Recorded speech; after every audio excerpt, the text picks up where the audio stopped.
Hola, mi nombre es Pablo Lobo, soy el coordinador de investigación del Laboratorio de Estudios en Actividad Física de la Universidad de Flores, y en este caso quiero compartir con ustedes un poco sobre lo que es la validez y la confiabilidad de instrumentos de medición, de recolección de datos de actividad física y comportamiento sedentario, donde vamos a utilizar como un ejemplo especial los cuestionarios o un cuestionario en particular que se utiliza para medir actividad física particularmente y algo de comportamiento sedentario también. Pero bueno, para hablar de la validez y la confiabilidad, primero tenemos que empezar a repasar un poco esos conceptos y qué significan. Así que me gustaría empezar justamente retomando las definiciones de Hernández Sampieri y Fernández Collado, Baptista Lucio, son las que vamos a utilizar en este caso, de confiabilidad y validez. Entonces decíamos, la confiabilidad tiene que ver con el grado en que un instrumento produce resultados consistentes, ¿sí? En el tiempo. Sistemáticamente, al medir lo mismo, debería darme el mismo valor. ¿Sí? Imaginemos una balanza en la que me subo, dice 60 kilos, me bajo, me vuelvo a subir, dice 64, me bajo, me vuelvo a subir, dice 68, 70. Digo, esta balanza no es confiable, cada vez que me subo me da un valor distinto. Entonces, un instrumento es sumamente importante para poder confiar en esa medición, que sea consistente, que al medir lo mismo, el mismo fenómeno, me arroje el mismo resultado o uno muy similar. Entonces podemos decir que el grado en que produce resultados consistentes, podríamos expresarlo entre 0 y 1, donde 1 sería una consistencia perfecta, es decir, sistemáticamente arroja el mismo resultado, el mismo valor al medir lo mismo, y un 0, bueno, mientras más se acerque a 0, mayor variabilidad va a tener. Cada vez que mida algo, por más que me esté midiendo lo mismo, varias veces seguidas, me va a dar valores distintos. Obviamente un instrumento, lo primero que deberíamos solicitarle o estar seguros, garantizar, es que el instrumento resulte confiable, porque si no, directamente no podemos confiar justamente en el resultado que está produciendo. Lo siguiente tiene que ver con la validez, y la validez va a hacer referencia al grado en que este instrumento mide lo que se propone medir, ¿sí? En este caso, la variable que se propone medir. ¿Qué queremos decir con esto? El ejemplo típico sería, si yo quiero medir el peso corporal, no puedo utilizar un tallímetro, porque el tallímetro me va a medir estatura, pero no va a ser válido como instrumento para medir el peso corporal. ¿Sí? Este ejemplo, que es obvio, lo podríamos ver en otras situaciones donde tal vez no lo sea tanto. Pero lo importante, pasemos un poquito rápido por esto, es que la validez a su vez tiene la validez de contenido, validez de criterio, validez de constructo. Vamos a decir brevemente a qué hace referencia cada uno. La validez de contenido, entonces, hace referencia a que todas las dimensiones que hacen a la concepción de esa variable o de ese concepto estén presentes. Por poner un ejemplo, si nosotros nos proponemos medir la actividad física durante la vida cotidiana de un sujeto, pero empleo un instrumento que solamente indaga acerca de las actividades físicas que se realizan en el tiempo libre, voy a tener un problema de validez de contenido, porque me propongo medir la actividad física, pero solamente indago, la actividad física en general, de todo el día, de las 24 horas del sujeto, pero solamente indago acerca de la actividad física que realiza en el tiempo libre. Y no estoy teniendo en cuenta la del transporte, la del trabajo, la de actividades de estudio, de tareas, no sé, domésticas, y toda otra serie de actividades que no hacen al tiempo libre particularmente, y que por lo tanto quedan por fuera de lo que pretendo indagar con ese instrumento. Sin embargo, ese instrumento que solamente indaga sobre una de las dimensiones, yo pretendo utilizarlo para explicar todo el fenómeno. Ahí tendría un problema de validez de contenido. Ejemplos como este podemos pensar en muchos. Validez de criterio, digamos que tiene que ver con la comparación del valor que me arroja el instrumento con un criterio externo que considero una referencia. En este caso suele ser si hablamos por ejemplo de validez de criterio concurrente, ¿sí? Validez de concurrencia, hacemos referencia a medir la misma variable con dos instrumentos, uno más preciso, por ejemplo, acelerometría, junto con el cuestionario, y comparo el valor que me arroja acelerometría con el valor que me arrojó el cuestionario. En la medida en que más parecidos sean, voy a decir que es mayor el grado de validez. En este caso de validez de concurrencia, validez de criterio, ¿no? Mientras más alejados, más disímiles sean lo que me arroja el acelerómetro con lo que me arroja el cuestionario, bueno, voy a decir que su validez es más baja. Nuevamente puedo decir podemos representarlo en un número que vaya desde 0 a 1, donde 1 sería una validez muy alta, es decir, que arrojan resultados muy similares, y 0, bueno, muy disímiles, muy dispares. También esta validez de criterio podría ser, en vez de concurrente, predictiva, cuando en realidad mido ahora y en un futuro veo, digamos, en qué medida se parece o no a eso que sucedió más adelante, pero no quiero complicar demasiado el concepto de validez, creo que se va entendiendo. Solamente por encima mencionar que también existe la validez de constructo, que tiene que ver con la relación que tiene esta medición que realizo con otros conceptos o variables que ya se sabe desde el marco teórico que se encuentran relacionados. Por ejemplo, si estuviese... quiero relacionar el nivel de actividad física con la mortalidad por toda causa, que son variables que ya sabemos del marco teórico que se encuentran relacionadas, y en este caso, midiendo una, podría ver en qué medida se encuentra relacionada con la otra. Pero quedémonos entonces con esto de confiabilidad y validez. Siguiendo con estas categorías, digamos, podríamos pensar entonces en tres situaciones. La situación en la cual tengo un instrumento con el que propongo medir, pero que no tiene ni confiabilidad ni validez. Por lo tanto, cada medición que haga va a ser disímil y distinta a otras, y van a estar repartidas por todos lados. A veces me va a dar más, a veces me va a dar menos. En el caso de actividad física, a veces me va a dar muchos más minutos de actividad física de los que corresponden, menos, la intensidad no va a ser la adecuada. Es decir, no voy a estar pudiendo realmente medir y representar lo que me propongo.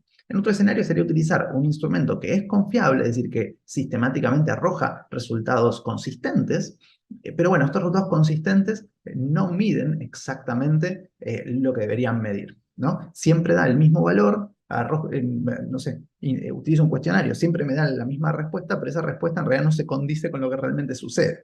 Ese sería un escenario donde tengo confiabilidad, pero no validez. Y obviamente la situación ideal es cuando tengo tanto confiabilidad como validez. Cada vez que aplico el instrumento me arroja el mismo resultado, y además ese resultado realmente está relacionado con aquello que me propongo medir. Esa sería como la situación. Ahora, estos autores también proponen una tercera característica, que es la objetividad, que podríamos decir que es un caso especial de confiabilidad, si se quiere, porque tiene que ver con que el instrumento arroje justamente el mismo valor, pero en este caso tiene que ver con, digamos, la confiabilidad intersubjetiva, llamémoslo así. Es decir, el grado en que ese instrumento es permeable a sesgos o tendencias en las que puede incurrir, digamos, el evaluador, la persona que administra el instrumento. Es decir, si tengo que medir esta mesa y yo utilizo una cinta métrica y viene otra persona que utiliza la misma cinta métrica para medir la misma mesa, debería darnos lo mismo. Si nos da algo distinto, bueno, hay un problema de objetividad, diríamos, porque el problema está en el sujeto que administra la prueba. En estos casos, bueno, ¿cómo se resuelve? Y se resuelve a través de digamos, tener protocolos de administración muy claros, donde no quede en la subjetividad del sujeto cómo utilizar ese instrumento, sino que estén claros los pasos a seguir. Eh, Ahora, en el caso particular de los cuestionarios, vamos a decir que hay otras cuestiones, otros factores que pueden afectar la validez de los mismos. Por ejemplo, problemas de traducción. ¿A qué nos hacemos referencia con esto? Una vez que un instrumento se diseña, se valida, por ejemplo, en idioma inglés, si nosotros después queremos utilizarlo en castellano, va a haber que validar, hacer la traducción y una revalidación del instrumento, sabiendo que en esa traducción puede perderse validez. Tal vez el instrumento original en inglés funcionaba bien y al traducirlo al castellano ya no funciona tan bien como antes. Es decir, hay que asegurarse de que se mantenga la validez. Algo parecido puede pasar si la población es inadecuada, es decir, puede haber algunas situaciones culturales, más allá de las idiomáticas, cuestiones culturales que hacen que el instrumento que en un contexto funcionaba, en otro contexto no funciona. Por eso también, además de la traducción, retrotraducción y demás, hay que hacer la adaptación cultural muchas veces para que los ejemplos que se utilizan sean significativos y las dimensiones que se utilizan estén relacionadas realmente, culturalmente, con la población que nos interesa medir. Del mismo modo, si un instrumento fue validado, por ejemplo, con población adulta, yo no puedo asumir que también va a ser válido con adolescentes o con niños y niñas. Obviamente habrá que validarlo con esa población en particular o realizar las adaptaciones correspondientes y validarlo luego. También podemos decir que, como todo instrumento y todo este tipo de instrumento de medición, puede haber una cuestión de deseabilidad social, es decir, que la persona responda que es más activa de lo que realmente es, porque considera que está bien visto hacer más actividad física.